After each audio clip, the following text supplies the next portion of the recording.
আমি উপস্থিত আছোঁ নিম্নমান কলাক্ষেত্ৰত মাধৱদেৱ কলাক্ষেত্ৰ আৰু আমি উপস্থিত আছোঁ নাৰায়ণপুৰ মাধৱদেৱ কলাক্ষেত্ৰত যেহেতু মাধৱদেৱ কলাক্ষেত্ৰ বৰ্তমান সময়ত নিম্নমান হৈ আছে আৰু তিনিটাকৈ ফ্ৰেজত কাম চলি আছিলে যদিও কিন্তু প্ৰথম ফ্ৰেজৰ যিটো কাম আছিলে 5 কোটি টকাৰ কাম সেই 5 কোটি টকাৰ কামটো বন্ধ হৈ আছে আৰু দ্বিতীয় আৰু তৃতীয় ফ্ৰেজৰ কাম বৰ্তমান সময়ত চলি আছে প্ৰথম ফ্ৰেজৰ কাম আছিলে 5 কোটি টকা দ্বিতীয় ফ্ৰেজৰ কাম আছিলে 1 কোটি 50 লাখ টকা আৰু তৃতীয় ফ্ৰেজৰ কাম আছিলে 26 কোটি 30 লাখ টকা বৰ্তমান সময়ত কাম চলি আছে যদিও কিন্তু যিটো দ্বিতীয় আৰু তৃতীয় ফ্ৰেজ সেই দ্বিতীয় আৰু তৃতীয় ফ্ৰেজৰ কাম চলি আছে মই ভিডিঅ' জাৰ্নেলিষ্টক দেখুৱাবলৈ অনুৰোধ জনাইছোঁ সামগ্ৰিক পৰিৱেশসমূহ এনেধৰণে এতিয়া মাধৱদেৱ কলাক্ষেত্ৰ কাম চলি আছে আজি নাৰায়ণপুৰ প্ৰেছ ক্লাবৰ এটা দলে আহি ইয়াতে ক্ষেত্ৰভিত্তিক পৰিদৰ্শন কৰিছে মই প্ৰেছ ক্লাবৰ সভাপতিৰ পৰা মই জানিবলৈ চেষ্টা কৰিম যিহেতু মই আপোনাৰ ওচৰলৈকে আহিছোঁ যিহেতু আজি নাৰায়ণপুৰ প্ৰেছ ক্লাবৰ এটা দলে ইয়াতে ক্ষেত্ৰভিত্তিক পৰিদৰ্শন কৰিছে কি কেনে ধৰণৰ ইয়াতে আখুৱা পাইছে বা কিমান ধৰণৰ কাম কৰিবলৈ সক্ষম হৈছে কি কাম হৈছে এতিয়া যি মাধৱদেৱ কলাক্ষেত্ৰৰ নিৰ্মাণ কাৰ্য আপোনাৰ 2007 চনৰ 23 মাৰ্চত আধাৰশিলা স্থাপন কৰাৰ সময়ৰ পৰা আজিৰ মুহূৰ্তলৈকে এই কলাক্ষেত্ৰ নিৰ্মাণ সম্পৰ্কীয় বিভিন্ন ধৰণৰ কথা বতৰা ৰাইজৰ মাজত চৰ্চা চলি আহিছে আৰু শেহতীয়াকৈ অসম চৰকাৰৰ উদ্যোগত এটা বৃহৎ প্ৰকল্প হাতত লৈ পুনৰ নিৰ্মাণৰ কাম চলাই থকা হৈছে ৰাজশেখৰ কনষ্ট্ৰাকশ্যন লিমিটেড নামৰ এটা নিৰ্মাণ সংস্থাই এই নিৰ্মাণ কাৰ্য দায়িত্ব লৈ আগবঢ়াই নিছে আৰু আজি আমি নাৰায়ণপুৰ প্ৰেছ ক্লাবৰ তৰফৰ পৰা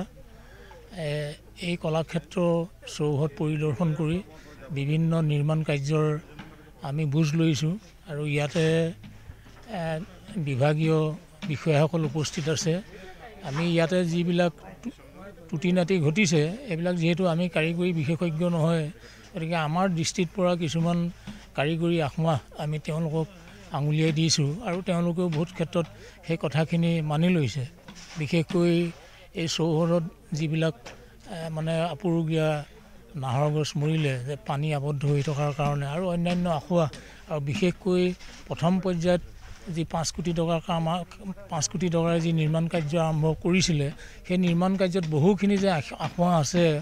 আমি তেওঁলোকক আঙুলিয়াই দিছোঁ আৰু তেওঁলোকেও সেই কথাখিনিৰ লগত যিহেতু তেওঁলোক দায়বদ্ধ নহয় কিন্তু তথাপি তেওঁলোকে স্বীকাৰ কৰিছে যে তেনেকুৱা বহু ধৰণৰ আখুৱা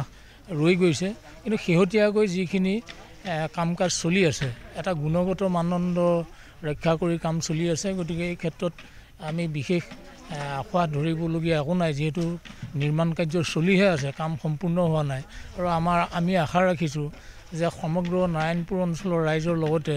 লখিমপুৰ জিলাবাসীৰ ৰাইজৰ লগতে অসমবাসী ৰাইজেও এখন পূৰ্ণাংগ ৰূপত শংকৰদেৱ কলাক্ষেত্ৰৰ দৰে এখন পূৰ্ণাংগ ৰূপত মাধৱদেৱ কলাক্ষেত্ৰ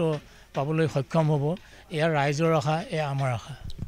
যিটো প্ৰথম ফ্ৰেজৰ কাম আছিলে 5 কোটি টকা 2007 চনতে তাৰপিছত ছেকেণ্ড যিটো ফ্ৰেজ আহিছিলে ছেকেণ্ড ফ্ৰেজৰ 1 কোটি 50 লাখ টকা আহিছিলে আৰু 3 নম্বৰ ফ্ৰেজৰ থাৰ্ড ফ্ৰেজৰ যিটো কাম আছিলে 26 কোটি 30 লাখ টকাৰ কাম আছিলে এই ক্ষেত্ৰত মই সবিশেষ জানিবলৈ চেষ্টা কৰিম ইয়াতে আৰ্কিটেক্ট ইঞ্জিনিয়াৰ আছে মই আপোনাৰ ওচৰলৈকে আহিছোঁ যিহেতু ইয়াতে কেনে ধৰণৰ আগৰ যি 5 কোটি টকাৰ কাম আছিলে সেই 5 কোটি টকাৰ কাম কিমান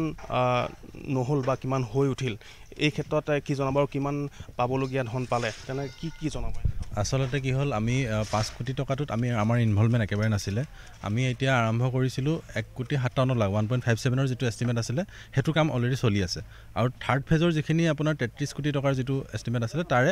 26 কৰোৰ যিটো এলটমেণ্ট দিছিলে তাৰ কামো চলি আছে এই দুটা কামহে এতিয়া চলি আছে তাৰ আগৰখিনি ডাটা আমাৰ ওচৰত নাই ডেফিনেটলি সেইখিনি চাগে পিডব্লিউ ডিপাৰ্টমেণ্টৰ ওচৰত থাকিব যিটো প্ৰথম ফ্ৰেজৰ কাম আছিলে প্ৰথম ফ্ৰেজৰ কামৰ যিটো কাম থাকি গ'ল বাকী থাকি গ'ল তাৰ কাৰণে এতিয়া আকৌ 8 কোটি টকাৰ এটা এষ্টিমেট আপোনালোকে পঠাইছে হয় সেইটো প্ৰপ'জেল এটা পঠোৱা হৈছে এতিয়ালৈকে সেইটো এপ্ৰুভেল আমি পোৱা নাই সেই প্ৰপ'জেলটোত আমি 8.4 কৰোৰ এটা প্ৰপ'জেল আমি যিমানখিনি ৰিমেইনিং কাম আছিলে ধৰি লওক এতিয়া আপোনাৰ আৰ্ট এণ্ড ক্ৰাফ্ট এইবিলাক হাফ ডান হৈ আছে সেই কামখিনি কমপ্লিট কৰিবৰ কাৰণে আমি এটা এষ্টিমেট ছাবমিট 2020 চনতে থাৰ্ড ফেজৰ কাম আৰম্ভ হৈছিলে 2020 চনৰ হয় 2020 চনত আৰম্ভ হৈছিলে আৰু 2022 চনত সম্পূৰ্ণ কৰা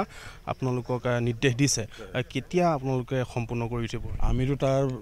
দুমাহৰ আগতে টাৰ্গেট লৈছোঁ এতিয়া মানে অক্টোবৰৰ 13 তাৰিখলৈকে আমাৰ টাৰ্গেটটো 2 বছৰ হ'ব 24 মান্থছ গতিকে অক্টোবৰ তোমাৰ ছেপ্টেম্বৰ আগষ্ট আমি টাৰ্গেট লৈছোঁ আগষ্টত যাতে অলপ যদি শ্লিপো হয় তেতিয়াহ'লে আমাৰ হাতত মানে অলপ টাইম থাকি যাব হয় কৰাৰ এটা প্ৰতিশ্ৰুতি হয় এয়া আছিলে মাধৱদেৱ কলাক্ষেত্ৰ অধ্যয়নিত মাধৱদেৱ কলাক্ষেত্ৰৰ দৃশ্য দেখুৱালোঁ আৰু নিম্নমান যি মাধৱদেৱ কলাক্ষেত্ৰ আছে বহু বিসংগতি আছে আৰু বিসংগতিসমূহ কেতিয়া দূৰ হ'ব যিটো প্ৰথম পৰ্যায়ৰ বিসংগতি আছিলে প্ৰথম পৰ্যায়ৰ বিসংগতিটো 5 কোটি টকাৰ ধন কিন্তু সম্পূৰ্ণ নাপালে তাক লৈ ঠিকাদাৰসকলে এতিয়া বৰ্তমান শোক প্ৰকাশ কৰে যিসকল ঠিকাদাৰে ইয়াত কাম কৰিছিলে তাৰো বৰ্তমান সময়ত প্ৰথম পৰ্যায়ৰ যিটো কাম আছিলে প্ৰথম পৰ্যায়ৰ কামৰ কিন্তু 8 কোটি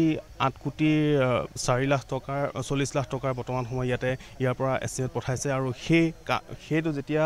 ইয়াতে হৈ উঠিব তেতিয়াহে গম পোৱা যাব যে মাধৱদেৱ কলাক্ষেত্ৰৰ সম্পূৰ্ণ যি প্ৰথম ফেজৰ কাম আছিলে কামসমূহ আধৰুৱা হৈ আছিলে আধৰুৱা কামসমূহ সম্পূৰ্ণ হ'ব আমি দেখুৱালোঁ লখিমপুৰ জিলা নাৰায়ণপুৰ কলাক্ষেত্ৰৰ যি মাধৱদেৱ কলাক্ষেত্ৰৰ যি কাম চলি আছে তাৰ কেনে ধৰণে কাম চলিছে কিমান কাম হৈছে আৰু কিমান বিসংগতি হৈছে তাৰ এটা নাৰায়ণপুৰ প্ৰেছ ক্লাবৰ উদ্যোগত এটা দলে আহি ইয়াতে ক্ষেত্ৰভিত্তিক ইয়াতে তদন্ত চলাইছিলে আৰু তাৰ ক্ষেত্ৰভিত্তিক তদন্তৰ কেনে ধৰণৰ আখুৱা আছে আখুৱাসমূহ বুজ ল'লে ঠিকাদাৰসকলৰ লগত বৰ্তমান সময়ত আমাক ঠিকাদাৰসমূহ জনালে যে 2022 চনত সম্পূৰ্ণ হৈ উঠিব মাধৱদেৱ কলাক্ষেত্ৰ আৰু মাধৱদেৱ কলাক্ষেত্ৰ লৈ বৰ্তমান সময়ত নাৰায়ণপুৰবাসীৰ লগতে সমগ্ৰ অসমবাসীৰ ৰাইজে আশা কৰি আছে যে এখন নাৰায়ণপুৰ যি মাধৱদেৱ কলাক্ষেত্ৰ সম্পূৰ্ণ হোৱাৰ এটা আশা পুহি ৰাখিছে বৰ্তমান সময়ত দেখা পোৱা গৈছে যে মাধৱদেৱ কলাক্ষেত্ৰৰ কাম সম্পূৰ্ণ হোৱা নাই যদিও কিন্তু কাম চলাই থকা পৰিলক্ষিত হৈছে বৰ্তমান কিন্তু প্ৰথম ফেজৰ কাম যিটো আছিলে প্ৰথম ফেজৰ কামটো বন্ধ হৈ আছে বুলি ক'ব লাগিব আৰু ছেকেণ্ড ফেজ আৰু থাৰ্ড ফেজৰ কামটো বৰ্তমান সময়ত চলি আছে পৰৱৰ্তী সময়ত গম পোৱা যাব যে কিমান উন্নত মানৰ কাম কৰি মাধৱদেৱ কলাক্ষেত্ৰখন সজাই তুলিব তাৰ পৰৱৰ্তী সময়ত গম পোৱা যাব